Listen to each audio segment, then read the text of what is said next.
আসসালামু আলাইকুম ভিউয়ার্স, আশা করি সবাই ভালো আছেন। সেবা এনজিওতে বিভিন্ন পদে নিয়োগ বিজ্ঞপ্তি প্রকাশিত হয়েছে। তো এখানে কিভাবে আবেদন করবেন, আবেদন করতে কি কি লাগবে এবং এই নিয়োগ বিজ্ঞপ্তি সংক্রান্ত A to Z আজকের ভিডিওতে আলোচনা করব। এখানে সর্বমোট 1012 জন লোক নিবে। 1 নম্বরে জোনাল ম্যানেজার, পুরুষ, লোক নিবে 2 জন।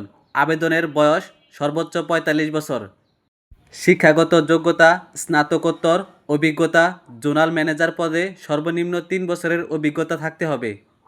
2 নম্বরে এরিয়া ম্যানেজমেন্ট, পুরুষ, লোক নিবে 10 জন। আবেদনের বয়স সর্বোচ্চ 45 বছর।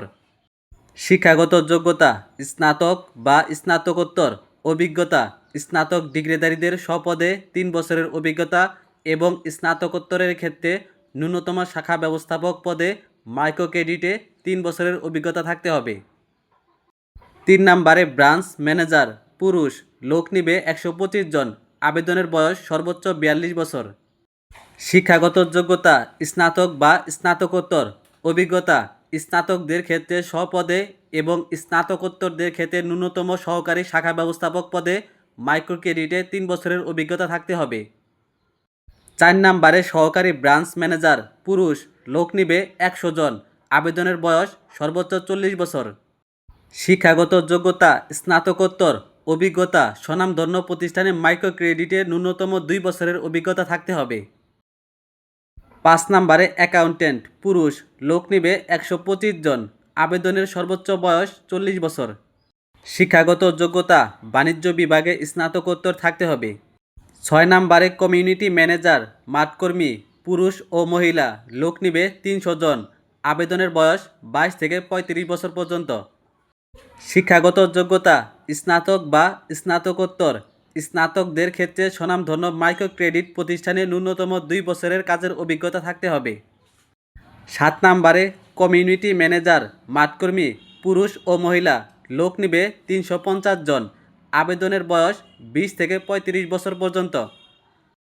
শিক্ষাগত যোগ্যতা এইচএসসি বা স্নাতকোত্তর, এইচএসসিদের ক্ষেত্রে MRA সনদপ্রাপ্ত টপ 50 প্রতিষ্ঠানে মাইক্রো ক্রেডিটে ন্যূনতম 2 বছরের কাজের অভিজ্ঞতা থাকতে হবে। ঢাকা, রাজশাহী, রংপুর, ময়মনসিংহ বিভাগের এবং কুমিল্লা ও ব্রাহ্মণবাড়িয়া জেলার প্রার্থীরাই শুধু এখানে আবেদন করতে পারবেন। এখানে আবেদনের লাস্ট ডেট 31/5/2026 তারিখ। যারা এখানে আবেদন করতে চাচ্ছেন তারা অনলাইনে আবেদন করতে পারবেন না। এখানে আপনাকে ডাক যোগাযোগের মাধ্যমে প্রয়োজনীয় কাগজপত্র সহ দরখাস্ত জমা দেওয়ার মাধ্যমে আবেদন করতে হবে, অথবা আপনার নিকটস্থ যে কোনো সেবা সংস্থার শাখায় এই দরখাস্ত জমা দেওয়া যাবে। এই ইমেইলেও আপনারা আবেদন করতে পারবেন। লিখিত দরখাস্তের সাথে যে কাগজপত্রগুলো সাথে দিতে হবে সেগুলো হলো সদ্য তোলা রঙিন 3 কপি ছবি, জাতীয় পরিচয়পত্র, নাগরিকত্ব সনদ, অভিজ্ঞতার সনদ এবং শিক্ষাগত যোগ্যতার সনদের সত্যায়িত ফটোকপি জমা দিতে হবে। আর যারা ডাক যোগাযোগের দরখাস্ত পাঠাবেন তারা অবশ্যই এই ঠিকানায় আপনার দরখাস্ত পাঠাবেন। তো এই বিজ্ঞপ্তির বিষয়ে আপনাদের যদি কোনো প্রশ্ন থাকে তাহলে তা কমেন্টে অবশ্যই জানাবেন। আর ভিডিওটি ভালো লাগলে অবশ্যই একটি লাইক করবেন এবং চ্যানেলে নতুন হলে এইরকম ইনফরমেটিভ ভিডিও পেতে চ্যানেলটি অবশ্যই সাবস্ক্রাইব করে রাখবেন। তো আজকের ভিডিওটি এ পর্যন্তই, দেখা হবে অন্য কোনো ভিডিওতে। সে পর্যন্ত ভালো থাকবেন, সুস্থ থাকবেন। আসসালামু আলাইকুম।